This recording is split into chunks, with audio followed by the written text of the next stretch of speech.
बिस्मिल्लाहिर्रहमानिर्रहीम। मैं हूं मलिक सुफ़ियान और हम केमिस्ट्री मोहम्मद चैनल पर डिस्कस कर रहे हैं। ऑर्गेनिक केमिस्ट्री का चैप्टर है स्पेक्ट्रोस्कोपी और इसका बहुत ही इंपॉर्टेंट टॉपिक है। हम डिस्कस कर रहे हैं यूवी विजिबल स्पेक्ट्रोस्कोपी। हमने इसका पार्ट 1 देखा था जिसमें हमने कुछ प्रैक्टिस प्रॉब्लम्स को हमने सॉल्व किया था और उसको हमने सॉल्व करने का तरीका समझा था। अब हम डिस्कस करने जा रहे हैं कार्बोनाइल ग्रुप और एरोमेटिक कंपाउंड्स के लिए और हेट्रोसाइक्लिक के लिए हम किस तरह से प्रॉब्लम्स को हम सॉल्व कर सकते हैं। आपको मालूम है कि फंक्शनल ग्रुप के साथ जो पोजीशंस आती हैं जो एक्टिवेटेड और एक्टिव और नॉन एक्टिव होती हैं या कुछ ज़्यादा एक्टिव होती हैं, जैसे अल्फ़ा है, बीटा है, गैमा है, ओमेगा है। इसी तरह एरोमेटिक कंपाउंड में जो सब्सटेंस अटैच होते हैं उनके साथ जो पोजीशंस होती हैं जिसको हम ऑर्थो, मेटा और पैरा पोजीशंस का नाम देते हैं, उनकी डिफरेंट एक्टिविटीज़ होती हैं। उसके हवाले से हम देखेंगे कि एब्जॉर्बेंस पे क्या असर पड़ता है, उसकी वेवलेंथ की वैल्यू क्या होती है। जैसा कि मैंने यहाँ लिखा फॉर कार्बोनाइल ग्रुप्स के लिए जिसमें एल्डिहाइड और कीटोन्स आते हैं, उसमें हम पेरेंट वैल्यू और जो उसमें हम मज़ीद ऐड करते हैं इंक्रीमेंट्स वगैरह, उसको हम लोग देखेंगे कि उनकी वैल्यूज़ क्या होती है। अल्फ़ा बीटा अनसैचुरेटेड है जो कि डबल बॉन्ड ट्रिपल बॉन्ड हो सकता है, एसाइक्लिक हो या 6 मेंबर केटोन हो, उसकी वैल्यू 215 नैनोमीटर हम लेंगे। अगर वही alpha beta unsaturated 5 member ring हो केटोन की तो उसकी हम वैल्यू 202 लेंगे। अगर वही वैल्यू 6 मेंबर एल्डिहाइड की होंगी तो उसकी हम वैल्यू क्या लेंगे, 207 नैनोमीटर लेंगे। इंक्रीमेंट में हम क्या करेंगे, अगर अल्काइल सब्सटेंट है या रेजिड्यू है उसकी हम वैल्यू 10 नैनोमीटर लेंगे। अगर बीटा पोजीशन पर मौजूद है वैल्यू अल्काइल सब्सटेंट है तो उसको हम 12 नैनोमीटर लेंगे। अगर हायर पोजीशन पर कोई मौजूद है बीटा पोजीशन या हायर पोजीशन वो 18 नैनोमीटर लेंगे। अगर एक्सोसाइक्लिक कोई डबल बॉन्ड मौजूद है उसकी 5 नैनोमीटर लेंगे। एक्स्ट्रा कॉन्जुगेशन डबल बॉन्ड है तो 30 नैनोमीटर लेंगे। अगर होमो एनुलर डाइन मौजूद है उसके अंदर तो उसमें हम 39 नैनोमीटर लेंगे। यहाँ एक एग्जांपल दी है कार्बोनाइल ग्रुप की, ये डबल बॉन्ड है, ये फंक्शनल ग्रुप है, इसके साथ मौजूद है अल्फ़ा कार्बन और इसके साथ मौजूद है बीटा कार्बन। बीटा कार्बन पर 2 अल्काइल ग्रुप्स मौजूद है तो हम क्या करेंगे, हमें नज़र आ रहा है कि ये एक हमारे पास 6 जो है वो अल्फ़ा बीटा अनसैचुरेटेड कार्बन है, कीटोन है, तो इसकी वैल्यू हम 215 नैनोमीटर लेंगे। और ये उसकी बीटा पोजीशन पर जो ग्रुप मौजूद है अल्काइल ग्रुप्स हैं, तो आपको मालूम है कि अल्फ़ा बीटा ग्रुप के ऊपर 12 नैनोमीटर होती है, तो हम 12 मल्टीप्लाई बाई 2 24 नैनोमीटर लेंगे। तो वैल्यू हमारे पास जो आएगी वो 239 नैनोमीटर लैम्डा मैक्सिमम की वैल्यू फाइंड आउट होगी। ये एक्चुअल वैल्यू है, सॉरी ये कैलकुलेटेड है। ऑब्जर्व वैल्यू भी हमारे पास 239 ही वैल्यू आती है। तो ये कुछ हमने ग्रुप्स बनाए हैं जिसकी हमने अल्फ़ा बीटा गैमा और ओमेगा की वैल्यूज़ लिखी हैं, वो देखिएगा। अल्काइल अगर आर ग्रुप अल्फ़ा पे मौजूद है तो 10 है, इसी तरह ये 12 होगा, ये 18 होगा और ये 18 नैनोमीटर ओमेगा पर होगी। एल्कोक्सी पर 35, 30, 17 और 31 नैनोमीटर होगी। इस तरह हाइड्रोक्सल पर 35, 30, 30 और ये 50 नैनोमीटर होगी। क्लोरीन पर 15, 12 और 12 नैनोमीटर। तो इस तरह से हमें सिमिलर वैल्यू नज़र आती हैं, हम उसको याद कर सकते हैं किसी ट्रिक के साथ। ब्रोमीन पर 25 नैनोमीटर है, इस पर 30 होगी बीटा पर और गैमा पर 25 होगी, ओमेगा पर 25 नैनोमीटर होगी।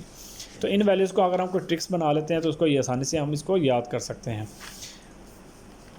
नेक्स्ट देखिएगा, 4 एरोमेटिक डेरिवेटिव्स हैं। पेरेंट वैल्यू है अल्काइल रिंग रेजिड्यू है, ए एरोमेटिक COR है तो उसकी 246 होगी। अगर हमारे पास हाइड्रोजन एरोमेटिक्स एल्डिहाइड के साथ है तो वो 250 होगी। अगर वो OH अल्काइल एरोमेटिक्स COOH यानी कार्बोक्सिलिक एसिड है या कार्बोक्सिलिक हमारे पास कोई ईथर मौजूद है तो 230 नैनोमीटर होगी। इंक्रीमेंट हम इसकी ऐड करेंगे, अगर अल्काइल रिंग है, रेजिड्यू है, ऑर्थो पर मेटा पर 3 नैनोमीटर होगी, पैरा के ऊपर 10 नैनोमीटर होगी।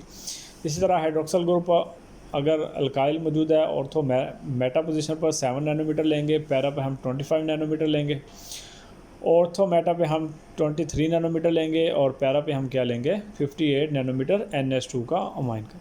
इसके ग्रुप्स हैं हमने लिखे हैं ऑर्थो मेटा और पैरा पोजीशन पर। OH के लिए हम 7 लेंगे ऑर्थो मेटा पे और पैरा पे 25 लेंगे। OCH3 पे 7 लेंगे और पैरा पे हम 25 लेंगे। O पे हम 11 और 20 लेंगे मेटा पे और पैरा पे 78 लेंगे।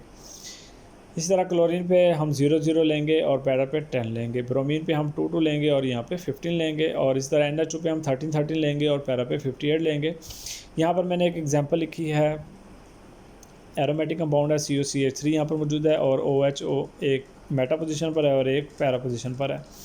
तो हम इसकी वैल्यू ऐड करेंगे। जैसे कि हमें मालूम है कि ये एक एरोमेटिक CO मौजूद है, अल्काइल ग्रुप वाला है, तो यहाँ पर 246 इसकी वैल्यू आ जाएगी। ऑर्थो पोजीशन पर, मेटा पोजीशन पर मौजूद है एक OH ग्रुप, उसकी हमने कहा था कि हम 7 लेंगे, तो यहाँ 7 आ जाएगी। पैरा पोजीशन पर हमने कहा था 25 लेंगे, तो वहाँ पर 25, टोटल काउंटिंग 278 है।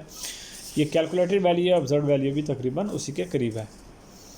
इसी तरह हेट्रोसाइक्लिक सिस्टम है कि अगर आपके पास पायरोल है, फिरोन है, थायोफिन है, पैराडीन है, क्विनोलिन है, याद बात है कि इनको हम किसी सॉल्वेंट में ऑब्जर्व करते हैं, या तो वो इथानॉल हो सकती है या हेक्सेन होगी। तो अगर ये इनमें डिज़ोल्व हों, ये इसमें सॉल्युबल हों, तो हमारे पास ये वैल्यू आएगी 235 आएगी पायरोल के लिए। फिरोन के 207 है।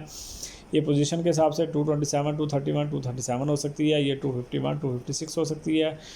क्विनोलिन है 226, 230 भी हो सकती है। यहाँ पर इसकी 4 वैल्यूज दी गई हैं, 216, 266, 306, 318। इसको हम फिर डिस्कस करेंगे कि ये हमारे पास डिफरेंट वैल्यूज़ आती हैं तो इनके ऊपर क्या फैक्टर्स इफ़ेक्ट करते हैं।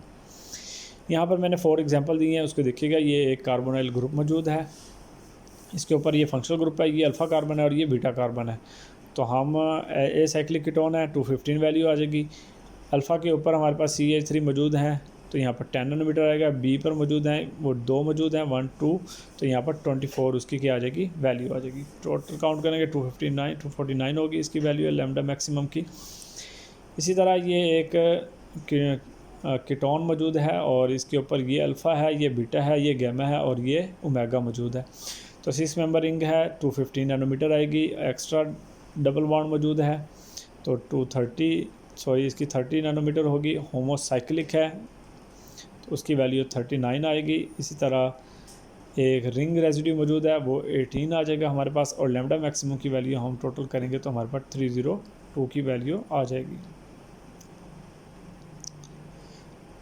इसी तरह हम यहाँ पर ये एक एग्जांपल दी गई है, ये एक है जी 6 मेंबर रिंग की और ये 7 रिंग है। दोनों में COOH अटैच है, तो इसकी 217 नैनोमीटर आएगी। कैलकुलेटेड भी यही है, ऑब्जर्व भी यही है। और इसकी वैल्यू 217 भी अल्फ़ा बीटा अल्काइल ग्रुप की आ जाएगी। और यहाँ पर एक 7 रिंग की वजह से डबल बॉन्ड एक ऐड हो रहा है, 5 नैनोमीटर ऐड हो जाएगा, तो 222 नैनोमीटर इसकी वैल्यू आ जाएगी। तो ये हमारे पास कुछ वैल्यूज़ हैं जो हमने अगर याद रखते हैं तो हम इसकी प्रॉब्लम्स को जो है वो आसानी से सॉल्व कर सकते हैं। तो अगर आपको वीडियो पसंद आए तो लाइक कीजिएगा और कमेंट कीजिएगा। Thank you for watching. अल्लाह हाफिज़, टेक केयर।